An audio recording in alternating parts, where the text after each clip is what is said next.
Well, hi dancers, it's BJ. I am here in our office in Boonesboro. You see the file cabinet behind me. I'm a little late to the party, but I am here to do our news for the week of July 10th, Tuesday, July 10th. So first off, let's talk about where we're going to be. We just came from the Charlotte Fesh. It was Vail Charlotte and Charlotte, that's not right. Carolina Spring Championships in Charlotte, hosted by the Wash Kelly School. That was a good fesh. So, for those of you who saw us there, thanks for coming by and saying hello. And if you missed us there, you've got a lot of opportunities this summer. So, here's what's coming up. This weekend is a very busy weekend. It's actually two fesh that we're going to, and they are both a Friday Saturday fesh, so a little bit unusual. We have Rick and I are going to the Indie Fesh. We'll actually be leaving here on Thursday and setting up early Friday. The fesh starts at 4 on Friday, so I think the doors open at 3. We'll be open for business from 3 until the end of the fesh Friday, which I think is about 9 if it's like it was last year. And then on Saturday, the 14th in Indy, the fesh starts at 9, and however long it goes, we'll be there till the end of all the dancing. We also have the Summer Kickoff Fesh, which is in our local area in Manassas, Virginia. And that is going to be Friday. I think it's only a couple hours, 4 to 6 maybe, for some grade dancing. And then Saturday is the full fesh. We have Desiree Halver from her daughter dances for the Kristen Butkey School of Irish Dance. So you may have seen her before. Desiree helped us at Oireachtas, and she's helped us at some other fesh in the past. She's very experienced. She'll take good care of you. She's going to be at the Summer Kickoff Fesh in Manassas. Now, she's going to be going light because it's just her, unless she may have hired a helper. I'm not really sure, but she's going to, if you were at the Charlotte Fesh and saw us there, we were kind of constrained with space, so we kind of had a smaller setup. She'll have a similar setup, 2 tables.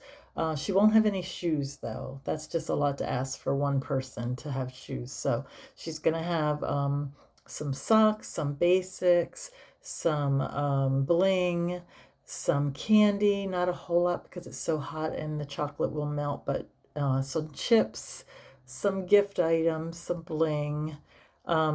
If you need wigs or shoes, you need to order them by Wednesday, tomorrow night, or at the very latest, Thursday morning at 10, because we are going to start loading Thursday morning at 10 because we have to load up a bunch of stuff for Desiree and then also load up for ourselves and then swing down, go down into Virginia to her place and drop off what she needs and then head out to Indy. So it's going to be a busy day here Thursday. So we're not going to do any appointments for shoes or anything Thursday, but and if you need anything, if you haven't ordered it by 10 o'clock Thursday morning, it's not going to go out until Monday. And if you want anything that is especially wigs or shoes or any of the sparkly skirts, any dress bags, then you need to order them ahead of time and I'll send them down to Desiree. Okay, that's the 13th and 14th. Then next weekend is the 21st and 22nd of June. We're headed out on Thursday again because we've got or maybe it's Friday. It might be Friday morning. We're headed out Friday morning to go to Louisville and we'll set up Friday night. I don't believe they're open Friday night, but for sales or anything or registration, we'll be open on Saturday at Louisville, and then we tear down and move to Lexington. And the next morning on Sunday, we set up very early, and we're there at the Bluegrass Fesh, and it's at a ice rink hockey arena, something like that. But we are generally set up outside. That way we can get in earlier and get set up earlier because we have all our shoes and things. So we generally set up outside and work out of our van and with a pop-up canopy that we put up. So those are the two we'll be at, the 21st and 22nd. The following week is the 28th of June. We'll be at the Dutch Country Fesh, which is in Lancaster, Pennsylvania. So we're kind of hitting all the different areas. And then right after Dutch Country, we come home, just throw extra stuff in the truck and head right over to Nationals. Now, luckily, it's only an hour and a half from here. National Harbor is not far from our house. So even with traffic, probably 2 hours. Let's hope it doesn't rain, because people go crazy when it rains here.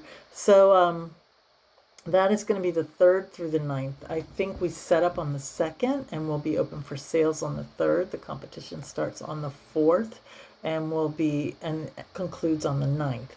And then we have to tear down. So if you're coming to see us at the end, don't wait until after like 3 o'clock on the 9th, because we have to be out by a certain time. So most of the vendors start shutting down. Some start shutting down around noon at the last day of a majors. We try to hold out till 3, but we have that tight window that we have to be out of the venue. So depending on what that ends up being, plan on coming to see us before 3 o'clock on the 9th of July. Anytime before 3 o'clock on the 9th of July. You'll have from the 3rd to the 9th. You got plenty of time. And then because we'll be at Nationals that whole time, our retail store is closed from the 2nd to the 11th of July. All those other weekends where I was mentioning the Fesh, so every weekend from now through the middle of July, our retail store will be closed. We are open on Tuesdays and Wednesdays throughout the rest of June by appointment. We are hustling right now. We're going to places to get products that we're having made off-site. We're having like our pants, instead of us pressing them, we're having a company that's funnily enough, it's called BJ's. It's BJ's Customs Creations in Hagerstown. So it's a locally owned company. And with a name like that, it's meant to be, right? But we thought we could offload some of that work and still have a professional product for you guys, and we could get more other work done. So, but we're having to hustle and go around, so we're not just sitting in the store all day. So if you want to come out on a Tuesday or Wednesday for shoes through the end of June, you need to make an appointment. And it's only Tuesday or Wednesday. That's the only days we're available. On Monday, we're just getting back in from the Fesh. We're unloading the truck and trying to figure out really fast what to order to get in by Thursday the next, of that week. We can't do anything on Monday besides what we're already doing. Okay, then July, after Nationals, there is a Saturday, the 12th, but there is a very good chance we are all going to be dead. So, not really dead, but exhausted. So we are going to be probably sleeping, or if I have my way, we'll be at a beach, but I don't think that's going to happen. So we will not be open a weekend in July. We will go to the Tessie Burke Fesh in Pittsburgh the 19th and 20th. We're usually open on the Friday, that 18th. It would be the Friday for when they do registration at the Fesh. We are usually open for sales. It's usually around 4 to 7, 4 to 8, something like that. Definitely by 6. And then the nation's capital Fesh, thank heavens, is the following weekend this year. Yay, thank you, Mrs. James and Jim, for getting them separated. That is the 26th and 27th. I believe, I always get that Fesh mixed up in my head. I think the Saturday is mainly like the dance at the Capitol and the adult stuff. And then they have so many fun competitions. They have like dog contest, the Irish dog, where people dress their dogs up and they do a little parade and play who let the dogs out. It's a riot. You guys have to come. And then they have a baby contest, and some of them will dance if they're little toddlers. Some of them are just little babies in their mom's or dad's arms. So that's a lot of fun. But I believe on Saturday it's all that kind of stuff, and then on Sunday is the Fesh. But I'll have more information as we get closer to that. And so again, the store would be closed. And then we have some Fesh set up in August, the Columbus Fesh and the Great Lakes Glass Cities Fesh. Glass City, yeah. So we'll be doing those in August. So what else is new? Let's see. We've got some information coming out about packing, how to pack your Fesh bag and make sure you have everything you need so you're not having to visit the vendors for, tape and, well, tape you end up using, so you sometimes have to buy that, but you're not having to replace things that you should have brought, like your bloomers or your shoes, hopefully not, or, things that you just forgot. Um, and then there's going to be some other packing articles, like how should you pack your things to take the best care of them. So be watching for those. And then the flannel pants are in progress. We're going to have, it's over 200 and some pair. It's more than that. It's probably close to 300 pair we're taking to nationals. And then we're going to keep them in the inventory for fall, of course, the flannel pants with the Irish dance down the side. So that's in progress. There's some other things that we're working on right now. You saw a little glimpse of the doll that we're going to use for the door prize, the drawing. And it's the doll of the year. Her name is Summer, for the American Girl Doll of the Year 2025. And so we're going to have a little solo dress for her, and I think maybe Kit is getting a new solo dress. So those things are coming, and there's a couple other things I've got in the works I'm working on that you'll be seeing more of soon, so keep watching. And then we're trying to do like a new kind of schedule. I don't know if you've noticed it yet. Hopefully I'll get back to getting the newsletters out, because for the people that don't like to watch video, you can read the newsletter and get it all quick in writing. But we're trying to do on Monday, I don't know if you've seen it, we just posted our second one yesterday, and that is a little comic strip that we've started with Kit and Aaron. And right now the problem is that Erin is not very good at packing her bag, and she keeps losing her stuff.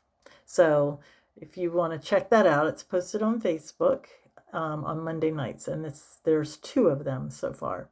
So you have to see, stay tuned for the continuing saga of Kit and Aaron and their Irish dance adventures. And then on Tuesday we're doing Tuesday News Day. I actually stole this idea from Jenny Doan, who is a quilter that is like the force behind Missouri Star Quilting Company. If you're a quilter, I would urge you to look into her website and her YouTube channel. She's got a lot of really good content out there, and she pretty much bought the whole town of Hamilton, one building at a time, Hamilton, Missouri, and has turned it around from like a ghost town until now it's like the Disneyland for quilters. That's one of my goals, to get out there one day. But anyway, she does Tuesday News Day, so I thought, well, that's not a catchy thing. I'm going to steal that. So hers is more produced, better. We're getting there. We're getting there. But anyway, I don't think she would mind us stealing her idea. And then on Wednesday, we started a new feature, and I'm not sure what name they settled on, Nikki and Michael. I can't call them the kids, they're grown adults. So it was either going to be Sparkles, Wednesday Sparkles, or something. I can't remember what name, but if you notice on Wednesdays, there'll be reels posted and videos posted. We're going to try to start letting you see behind the scenes of our bling, how we do our bling, how Nikki does our bling, why it is so absolutely stunning. She does such a good job, which also makes it more expensive, but I really do believe you get what you pay for. So, I wear a $4 t-shirt, but there's certain things that I am not going to skimp on. And so I think bling would be one of them. You want it to really shine and sparkle and not lose half its crystals the first time you wear them. And our buckles, I have to say, our buckles are very high quality. I would challenge anybody to find a better product. Honestly, I'd challenge you to find a better buckle product, because I think ours are the best, and so that's why they cost a little more. But we're going to try to let you see behind the scenes and see what goes into them. She's just getting her teeth wet with that's not the right saying, but you know what I mean, with doing the videos and stuff. So right now it's just the short little reels, but just keep watching. They're going to get better and more. They'll be well, I think they're pretty good now, but they're just little reels. but you're going to start seeing more and more from that. And I think after nationals, right now she's got her nose to the grindstone trying to crank out a bunch of stuff for nationals. So you'll see more after that is over. And I think that is about all. I have an idea for a new video I want to do that you'll all be seeing soon, and that is how to get the most out of a shoe fitting, because just the last couple of fesh, there's some things I'm noticing, and I can't let the cat out of the bag, but there's just a couple of tips, I think. It's going to be 5 tips that I think if you apply them, you would have the most painless, the quickest, most painless, and most productive shoe fitting. Instead of some of them are not fun for any of us. Sometimes it's just not the right time to try on shoes. So anyway, so be watching for that. It should come out in the next week or two, a new video about the top 5 tips to make the most out of your shoe fitting. And I think that's about all I have tonight. I'm sorry that this is getting posted late again, and it's not Michael's fault. This is totally on me, and I hope to get better at it, but I'm not making any promises. I will see you all either on the Fesh Trail or next week. Bye.